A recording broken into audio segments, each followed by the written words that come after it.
অভ্যুত্থানের উপর দাঁড়িয়ে আছেন, অভ্যুত্থান যা চায় সেটা দিতে হবে। জনগণই যেহেতু ক্ষমতার কেন্দ্র, জনগণকে বাদ দিয়ে সংস্কার হবে হবে না।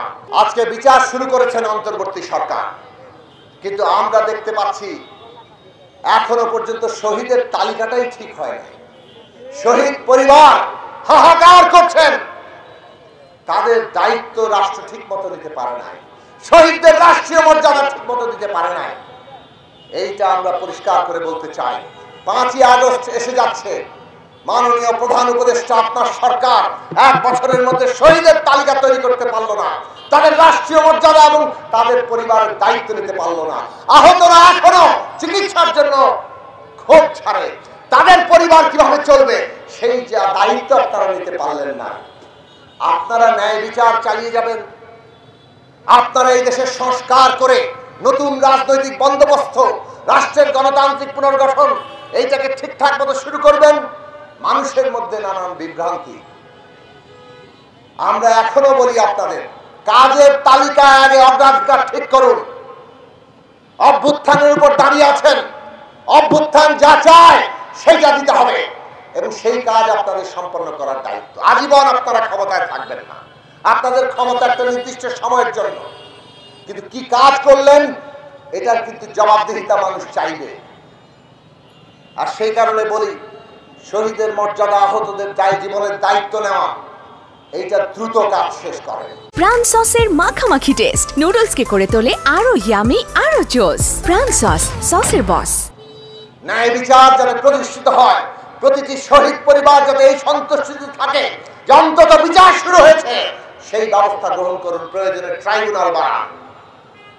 আর আমরা পরিষ্কার করে বলেছি, বাংলাদেশ আর ফ্যাসিবাদী ব্যবস্থায় ফিরবে না।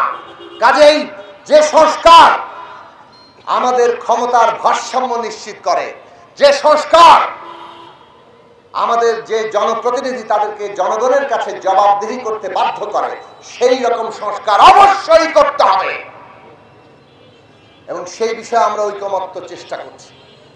আজকেও আলোচনা চলছে ঐকমত্য কমিশনে, আগামীকালও হবে এবং আমরা আশা করি 5 তারিখের মধ্যে একটা ন্যূনতম জাতীয় সনদ হবে। যদি দেখা যায় যে ক্ষমতার ভারসাম্যের প্রয়োজনীয় সংস্কার ঐকমত্য হচ্ছে না, আমরা জনগণের কাছে যেতে চাই। আপনারাই হচ্ছেন আসল ক্ষমতার মালিক, আপনারা ঠিক করবেন বাংলাদেশে সত্যিকার অর্থে সংস্কারের প্রয়োজনে এবং সত্যিকার অর্থে ক্ষমতার ভারসাম্য তৈরির জন্য কোন কোন বিষয় প্রয়োজন, এবং আপনারা নিজেদের ভোট প্রয়োগ করে বাংলাদেশের গণতান্ত্রিক ভবিষ্যৎ নিশ্চিত করবেন। তার মানে সংস্কার বাস্তবায়ন করতে শেষ পর্যন্ত আপনাদের কাছে লাগবে, জনগণের কাছে যেতে হবে। জনগণই যেহেতু ক্ষমতার কেন্দ্র, জনগণকে বাদ দিয়ে সংস্কার হবে হবে না। কাজেই জনগণকে নিয়ে সংস্কার করতে হলে নির্বাচন লাগবে। নির্বাচন ছাড়া জনগণের অংশগ্রহণের সংস্কার কিভাবে হবে?